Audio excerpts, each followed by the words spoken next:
Salom, men Hasanman. Men Mindonobodda yashayman. Men esa Zuhra.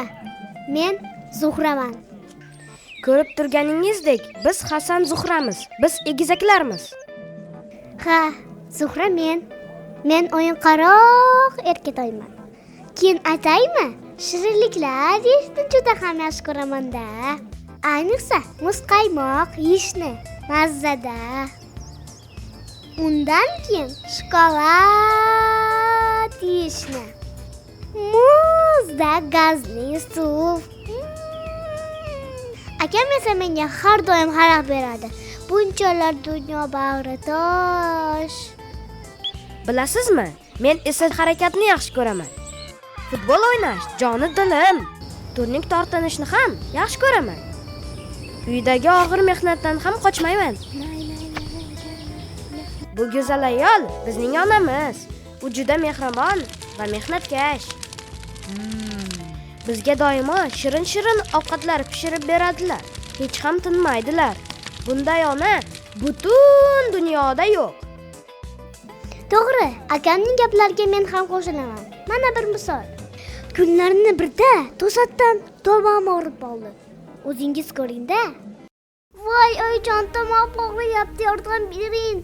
Zuhra, sani Az klinikadagi Sharofiddin doktorga olib bormasam bo'lmaydi. Salom, men Sharofiddin doktorman.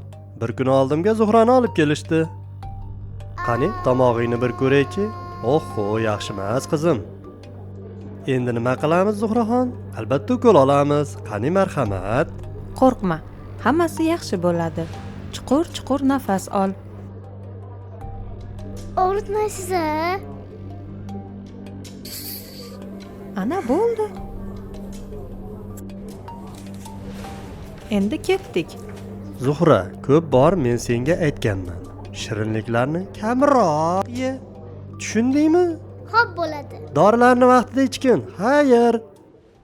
Yaxshiyamki siz borsiz, oyijon. Shundan so'ng Tangrimga rahmatlar aytib, kam shirinliklar yeyapman. Aytmoqchi, Az klinika. Ana bu yerda, Mindonobodda. Zuhra, seni oyim chaqiryaptilar. Bo'pti, men ketdim. Xayr. Bolajonlar, shirinlikni ko'p iste'mol qilishdan ehtiyot bo'linglar.